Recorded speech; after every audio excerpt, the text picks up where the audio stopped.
কক্সবাজারের একটা ঘটনা নিয়ে রাজনীতিতে তোলপাড় সৃষ্টি হয়েছে। সবাই জামাত ইসলামী সমালোচনা করছে, অনেকেই যারা বিএনপির চাঁদাবাজদের বিরুদ্ধে সোচ্চার, তারা অনেকেই এখানে জামাতকে কাঠগড়ায় দাঁড় করাতে চাচ্ছে। এটা পজিটিভ, কারণ বাংলাদেশে একটা গোষ্ঠী তৈরি হয়েছে যারা যেই অন্যায় করবে তার বিরুদ্ধে বলবে। বিএনপি চাঁদাবাজি করছে, বিএনপিকে ধুয়ে দিয়েছে। জামাতের বিরুদ্ধে বলার সুযোগ পেয়েছে, এখন জামাতকে ধুয়ে দিচ্ছে। এটাকে আমি অ্যাপ্রিসিয়েট করি, এটা খুবই ভালো। এবং জামাতের ভিতরে গণতান্ত্রিক কিছু উপাদান আছে, আবার কিছু উপাদান একদম নাই, কিছু কিছু ক্ষেত্রে একদম স্বৈরাচার, অথরিটারিয়ান। যেমন জামাতের ভিতরে সমালোচনা করা যায় না, এমনকি ক্রিয়েটিভিটি দেখানোর সাহস করেন না কোনো নেতা। জামাতের নির্বাহী পরিষদ সদস্য কিংবা মজলিসের সদস্য, কর্মপরিষদ সদস্য, এদের মধ্যে অনেক ক্রিয়েটিভ বুদ্ধি আসে অনেক সময়, কিন্তু এরা বলতে সাহস পান না। আমাদের কাছে বলেন কেন সাহস পান না? বললে চাকরি থাকবে না। কারণ এই কথাটা বললে তাকে আবার সংস্কারপন্থী মনে করতে পারে কেউ কেউ, আবার বলতে পারে যে না অমুকের বিরুদ্ধে, সে আবার তাকে এরকম আছে। তা জামাতের মধ্যে আবার জামাতের কোনো নেতা বা আমির কোনো ভুল করলে লোকমা দেওয়া, এই কালচারটা খুব কম। সমালোচনার জায়গা নেই জামাতের ভিতরে, সমালোচনা একদম সহ্য করা যায় না। স্থানীয় পর্যায়ে কোনো রকম যদি তার ইউনিটের কোনো কার্যক্রমের সমালোচনা করে, এটা তারা নিতে পারে না। জামাত এই দিক থেকে অগণতান্ত্রিক এবং অথরিটারিয়ান। অবশ্যই এটার উপকারিতাও তারা পাচ্ছে, এটা কিছু ভালো দিক আছে, কিন্তু এটা গণতান্ত্রিক পদ্ধতিতে ক্ষমতা আসার ক্ষেত্রে এটা একটা বাধা। কিন্তু সাংগঠনিক শৃঙ্খলার জন্য বা জামাত যে এতটা সুশৃঙ্খল, তাদের এই অথরিটারিয়ান অগণতান্ত্রিক আচরণের কারণে। তো এটার প্রভাব বাহ্যিকভাবে পড়েছে। জামাত কিন্তু নিজেদের সমালোচনা নিতে পারে না, দেখবেন। জামাতের সমালোচনা করতে গেলে আপনাকে গালি খেতে হয়, এটা সত্য।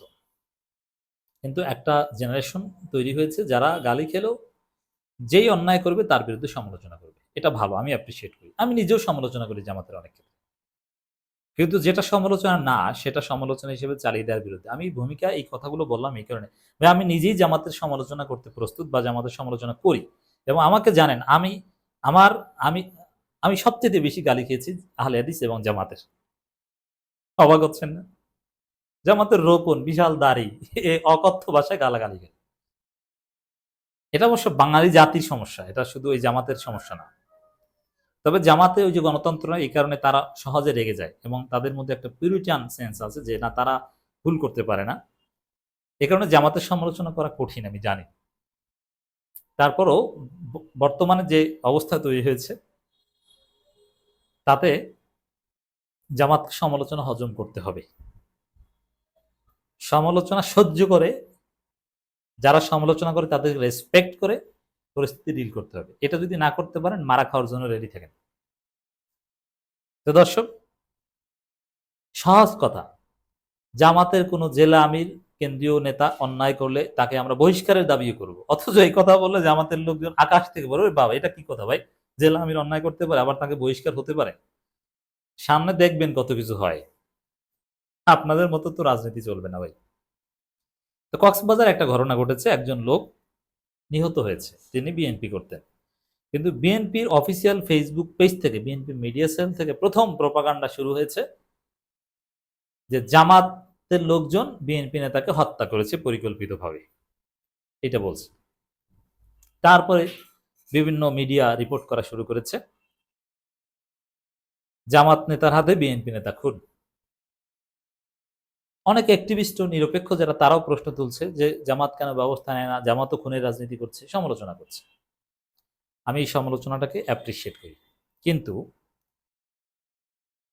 আমি নিরপেক্ষভাবে এখানে বলতে চাই, জামাত অন্যায় করলে আমি একদম ধুয়ে দিতাম।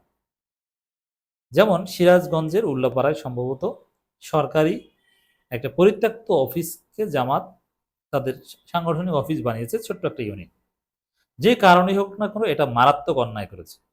যারা এই কাজ করেছে ওদেরকে বহিষ্কার করে দেন। এটা ভয়ানক অন্যায় রাজনীতি। আবার জামাতের ইন্টারনাল ক্লাসের বিরুদ্ধে আমি বলি, শাহজাহান চৌধুরী এবং শামসুল ইসলাম খানের মধ্যে দুই গ্রুপে যে দ্বন্দ্ব, শাহজাহান চৌধুরী বলির পাঠা হয়েছেন, শাস্তির মুখোমুখি হয়েছেন, তাকে মহানগর আমির পদ থেকে অপসারণ করে শাস্তি দেওয়া হয়েছে। এখন তিনি জামাতের কিছুই না, জাস্ট একজন এমপি ক্যান্ডিডেট, মানে গুরুত্বপূর্ণ কিছু না। আমরা এগুলো বলি না সেটা না, কিন্তু নিরপেক্ষতার সাথে বলি ভাই, মানুষকে জানিয়ে দিন এটা। জামাতের লোকজনই শেয়ার করে এটা শোনার ব্যবস্থা করে দিন। আসলে কক্সবাজারে যেটা ঘটেছে এটা জামাত এর সাথে জড়িত নয়। আমি ভালোভাবে খোঁজ নিয়েছি। এখানে জামাতের দায় দেয়া যায় না। যদি দায় দেয়া যেত, আমি সবার আগে এমন ধোলাই দিতাম, বলতাম যে জামাতের যারা এই খুন করেছে বহিষ্কার করে ওদেরকে ধরে পুলিশের কাছে দিয়ে আসতে। কিন্তু না, এখানে জামাতকে কোনোভাবে দায়ী করা যায় না। কক্সবাজারে যেটা ঘটেছে, আমি সহজভাবে যদি বলি, জমি নিয়ে বিরোধ, যেটা রাজনৈতিক কোনো বিষয় না, যে বিরোধ নিয়ে এই হত্যাকাণ্ড, সেখানে জামাত ইসলামী কিংবা বিএনপির কোনো শব্দ ওখানে ছিল না, একদম নন পলিটিক্যাল।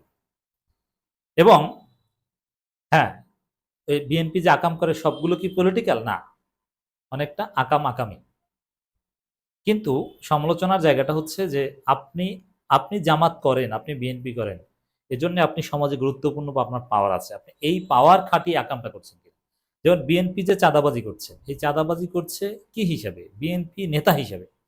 বিএনপি করে এই পাওয়ার খাটিয়ে, এটা তো ব্যক্তি হিসাবে চাঁদাবাজি করে না। ব্যক্তি হিসাবে করলে তো তারা সব সময় করতো। কিন্তু বিএনপির অনুকূল সময়ে বিএনপি নেতা হিসেবে চাঁদাবাজি করে, মানে বিএনপির পাওয়ারটা, বিএনপির সাংগঠনিক শক্তির এখানে জড়িত।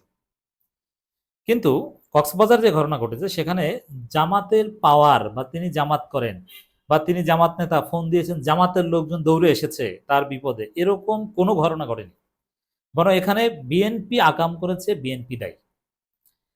বিএনপির স্থানীয় লোকজন, ইউনিয়ন সভাপতি, ছাত্রদল ইউনিয়ন সভাপতি, অমুক তমুক, এরা দৌড়ে গিয়েছে ঘটনাস্থলে, বিএনপি হিসাবে গিয়েছে।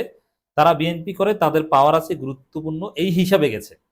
কিন্তু জামাতের কেউ, জামাত করে, কক্সবাজারে জামাত শক্তিশালী, অতএব তিনি ফোন দিয়ে জামাতের লোকজনকে নিয়ে এসেছেন, এরকম কোনো ঘটনা নয়। বিষয়টা কেমন আমি বুঝি।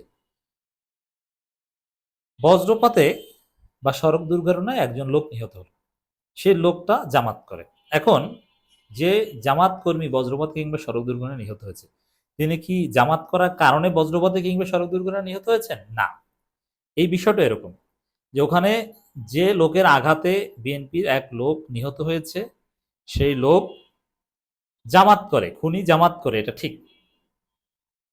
কিন্তু এবং তিনি জামাতের রোকন না, এমনি জামাত করে, জামাতের ইউনিট সভাপতি, এটা বুঝতে হবে। জামাতের ইমারত, ইমারত থাকলে সেখানে আমির বলা হয়, ইউনিয়ন আমির বা এই টাইপের। কিন্তু ওখানে একটা ছোট নাম সর্বস্ব একটা দুধবাত একটা ইউনিট, ওইটার দায়িত্ব। ঠিক আছে, তিনি জামাত করেন, কোনো সন্দেহ নেই। তিনি জামাতকে ভোট দিতেন হয়তো, বা জামাতের মিছিলে যান, অবশ্যই জামাতকে দায় নিতে হবে, রোকন না হলেও, যদি তিনি অন্যায় করে থাকতেন। কিন্তু তিনি জামাত হিসাবে এটা করেন নাই। ওই বজ্রপাতে নিহত হওয়ার ঘটনা যেরকম জামাত হিসাবে নয়, সড়ক দুর্ঘটনায় নিহত হলে সেটা জামাত হিসাবে নয়, ঠিক তদ্রুপ এখানে জামাত হিসাবে তিনি খুন করেন, তিনি ব্যক্তি হিসাবে খুন করেছেন। আর বিষয়টা হচ্ছে মসজিদ কমিটির সাথে এক লোকের দ্বন্দ্ব, সেই লোকের হয়ে ভাড়া খাটতে এসেছে বিএনপি নেতারা, এসে এলাকাবাসী এবং মসজিদ কমিটির হামলায় নিহত হয়েছে। এখন সে এলাকাবাসী এবং মসজিদ কমিটির মধ্যে জামাতের একজন লোক ছিল। ঘটনা হচ্ছে এইটা, আর এটাকে জামাতের বিরুদ্ধে প্রচারণা চালায়। কিন্তু মজার বিষয় হচ্ছে বিএনপি কিছুক্ষণ এই প্রচারণা চালিয়ে অল্পের মধ্যে ধরা পড়ে গেছে, মুহূর্তেই বিএনপি এখানে পরাজিত হয়েছে।